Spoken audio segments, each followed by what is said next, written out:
स्वागत है आप लोगों का। आज मेरे पास एक सैम्पल कुंडली है। नाम नहीं लूँगा क्योंकि नाम लेने से क्या होता है, आप थोड़ा सा बायस हो जाते हैं, चीज़ों को समझने की कोशिश कम करेंगे। तो उसके लिए मैं ये चाहता हूँ कि ये कुंडली देख के आप एक अनुमान लगाइए, समझने की कोशिश करिए कि कैसे डिटरमिन करेंगे कितनी ज़्यादा पावर है, नहीं है, क्या चीज़ें मिलेंगी, नहीं मिलेंगी, वो सारी चीज़ें कैसे डिटरमिन करेंगे। ठीक है। तो इस सैम्पल कुंडली में एनीवेज आप नेट पे सर्च करेंगे तो आपको ये समझ में आ जाएगा कि किसकी कुंडली है। But at the same time आपको ये जो सैम्पल कुंडली है, मेरा उद्देश्य पूरा ये रहेगा कि जो भी मैं सिखाना चाहता हूँ, आप लोगों को समझाना चाहता हूँ, वो चीज़ आपको समझ में आए। ठीक है। ठीक है, तो इसके बाद बढ़ते हैं आगे। जैसे आप देखेंगे वृश्चिक राशि की कुंडली है, 8 नंबर लग्न में लिखा हुआ है। इसके साथ साथ ये चंद्र कुंडली भी आप कंसिडर करेंगे क्योंकि चंद्र यहीं पे बैठे हुए हैं, लग्न में ही बैठे हुए हैं। ठीक है। तो आप देखेंगे यहाँ पे ये और सूर्य यहाँ पे हैं, तो जैसे सूर्य कुंडली आप बनाएंगे तो सूर्य को आपको यहाँ रखना पड़ेगा और बाकी सारी चीज़ें आप पोजीशन सेट कर सकते हैं। तो वृश्चिक राशि की कुंडली में जब आपको सबसे पहले देखना होगा कि कारक ग्रह कौन है, मारक ग्रह कौन है। मारक से ये नहीं तात्पर्य है कि आप कुछ मारने टाइप से आप वो चीज़ ले आप मुझे अनुमान है कि आपने बाकी वीडियोस देख रखे होंगे तो आप उस चीज़ को समझेंगे। तो सबसे पहले कारक और मारक जो ग्रह डिसाइड करेंगे, तो आप यहाँ से डिसाइड कर लीजिए। देखिए जैसे 8 है, मंगल देव की कुंडली हो गई तो मंगल देव आपके कारक हो गए यहाँ पे। इसके बाद आपको देखना है कि मंगल देव की मित्रता किससे है और वो कहाँ पे बैठे हुए हैं। तो जैसे आप सूर्य देव को देखेंगे, सूर्य देव भी आपके कारक ग्रह हो गए। चंद्रदेव 4 नंबर आपको ढूंढना है, यहाँ पे भाग्य स्थान पे बैठे हुए और खुद इनको अच्छा घर मिला हुआ है, तो ये भी आपके कारक ग्रह हो गए। फिर आपको बृहस्पति देव को देखना है। बृहस्पति देव को अगर आप देखेंगे तो एक 9 मिला हुआ है, एक 12 मिला हुआ है और खुद बृहस्पति देव 8वें घर में बैठे हुए हैं। ठीक है। तो ये जो है, इनको 9 और 12 अच्छा घर मिला हुआ है, ये धन का स्थान होता है। यहाँ के कारक भी हैं बृहस्पति देव और यहाँ के भी कारक हैं। हालांकि 8वें स्थान पे बैठे हुए हैं, वो थोड़ी सी एक एक चीज़ समझने वाली, या उसको थोड़ा सा और विवेचन कर सकते हैं उस चीज़ को। थोड़ा जब जब हम आगे बढ़ेंगे तो आपको समझ में आएगा कि यहाँ पे पॉजिटिव रिजल्ट मिलेंगे इनसे या नेगेटिव रिजल्ट, वो भी चीज़ें देखने को मिलेंगी। सो जैसे हमने पहले 4 ग्रहों को डिस्कस कर लिया, राइट। तो हमने मंगल देव देख लिया, सूर्य देव, चंद्रदेव, बृहस्पति देव। अब हमको देखना है कि जैसे शनि देव हो गए, तो शनि देव को स्थान देखिए अच्छा मिला हुआ है। एक उपचय हाउस मिला हुआ है जो 10 नंबर आपको 3, 6, ठीक है, 10 और 11 उपचय हाउसेस होते हैं। जैसे जैसे मेहनत करेंगे आप, आपको उस हिसाब से परिणाम मिलेंगे। यहाँ पे आप देखेंगे कि शनिदेव को उपचय हाउस और एक ये केंद्र का हाउस मिल गया है और खुद शनिदेव यहाँ पे 9 नंबर की राशि में बैठे हुए। 9 नंबर की राशि आपकी बृहस्पति देव की होगी, तो कहीं ना कहीं ये थोड़ा सा जो राशि होती है बृहस्पति देव समभाव में ही होते हैं, शनिदेव जैसे समभाव में होते हैं। तो उस हिसाब से आप कंसिडर कर सकते हैं कि जैसे इनको स्थान अच्छा मिला हुआ है, सेकंड हाउस में है, तो जो इनके परिणाम होंगे, हालांकि जो मंगल देव से इनकी शत्रुता हुई, लेकिन फिर भी आप इनको इस हिसाब से देख सकते हैं कि जो इनके परिणाम होंगे वहाँ पे पॉजिटिव भी मिलने की संभावना रहेगी। ठीक है, ये घर एक्टिवेट होगा, ये घर एक्टिवेट होगा और सेकंड, तो 2, 3 और 4 एक्टिवेट होगा। ठीक है। इसके बाद अगर आप देखेंगे बुध देव को, तो बुध देव को जो घर मिले हुए हैं, एक ये मिला हुआ है और एक उपचय हाउस मिला हुआ है, 8 और 11।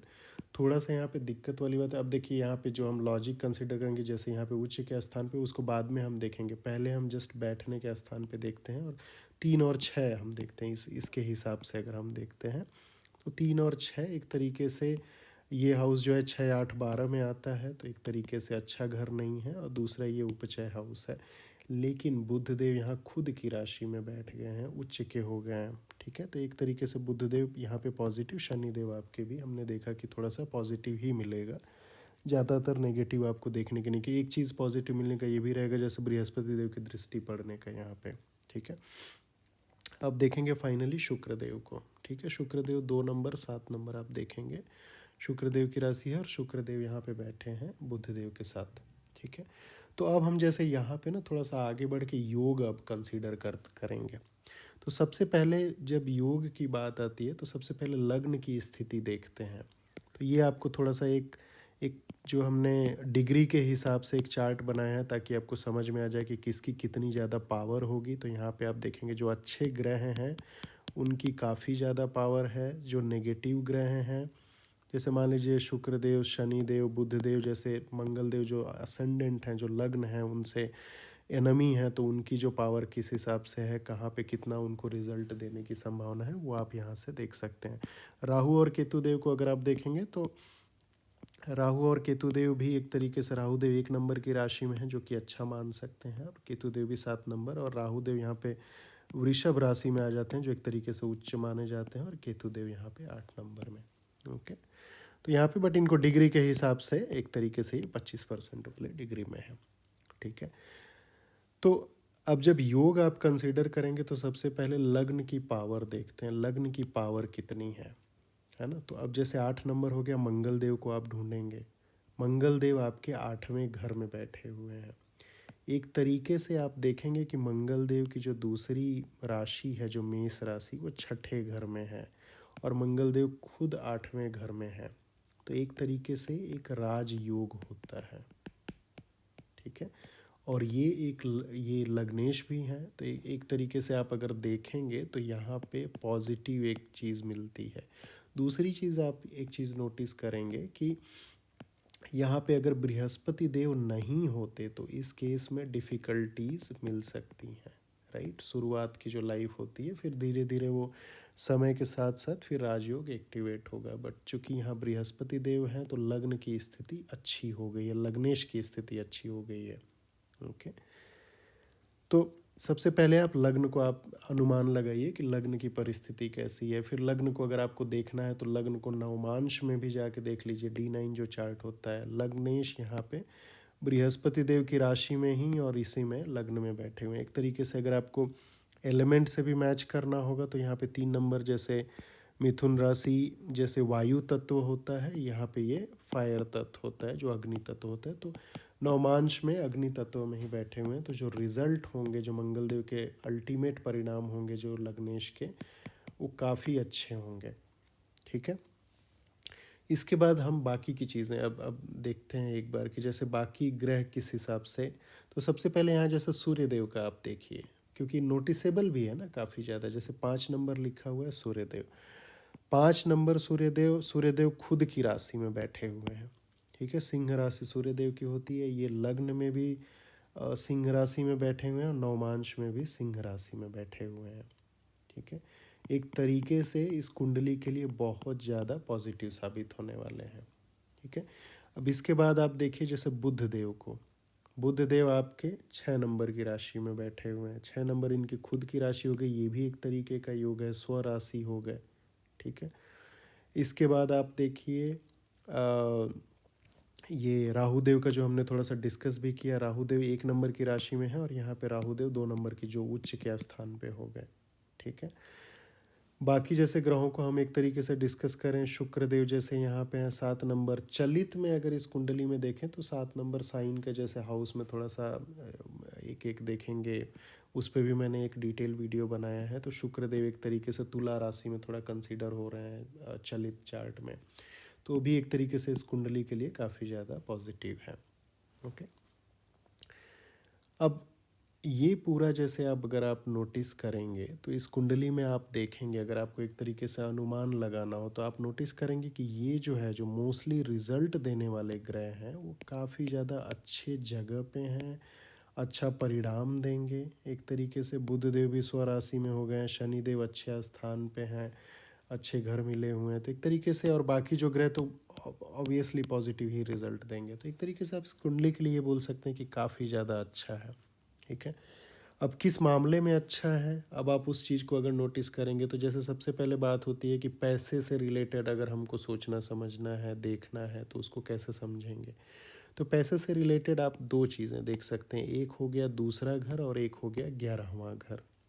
ठीक है, दूसरा घर अगर आप जैसे देखेंगे तो शनिदेव से रिलेटेड समय के साथ जो जो बढ़ोतरी होती है, जैसे बृहस्पति देव को भी आप देखेंगे, बृहस्पति देव कारक हो गए धन के स्थान के। तो बृहस्पति देव और शनि देव दोनों से रिलेटेड आप देख सकते हैं कि यहाँ पे किस हिसाब से रिजल्ट मिलेंगे। तो बृहस्पति जो जैसे यहाँ पे हो गया, शनि देव हो गया, समय के साथ इनका जो बैलेंस है वो काफ़ी ज़्यादा बढ़ेगा। ठीक है। दूसरी चीज़ आपको देखने वाली ये बात होगी कि जैसे सूर्य देव को स्थान मिला हो, तो आप जैसे हमने एक नेचर ऑफ वर्क वाला भी वीडियो कंसिडर किया है, तो उसमें क्या होता है कि जैसे लग्न और चंद्र से जो 10वां स्थान है उस हिसाब से नेचर ऑफ वर्क डिसाइड होता है। तो जैसे सूर्य देव यहाँ पे हो गए, खुद की राशि में हो गए, तो एक तरीके से ये बहुत ज़्यादा कुंडली के लिए पॉजिटिव हो गया।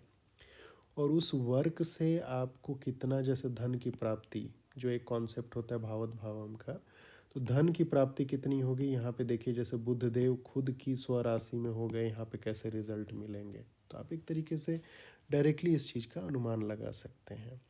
ठीक है। होप आपको ये पूरा जो कॉन्सेप्ट मैं समझाने की कोशिश किया हूँ ये समझ में आया होगा।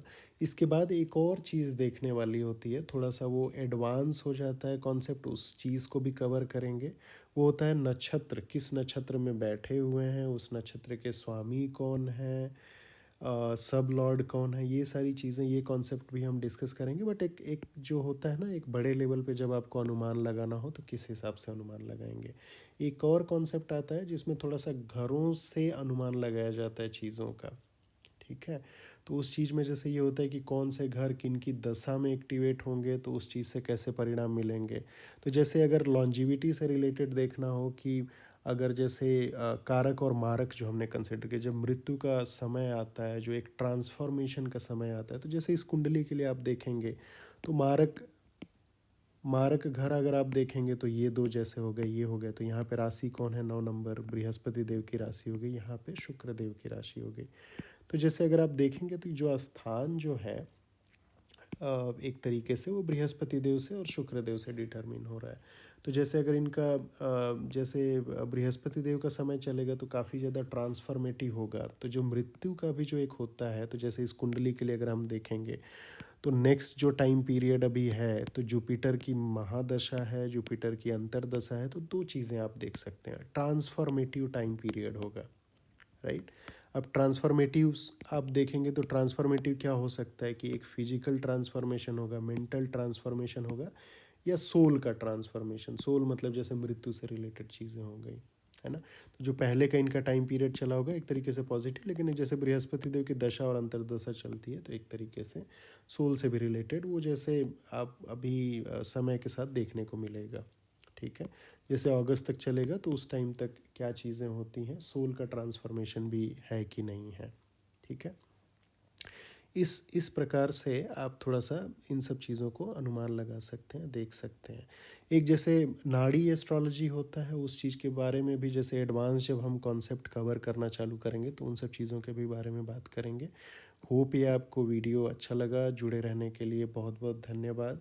मिलते हैं अगले वीडियो में।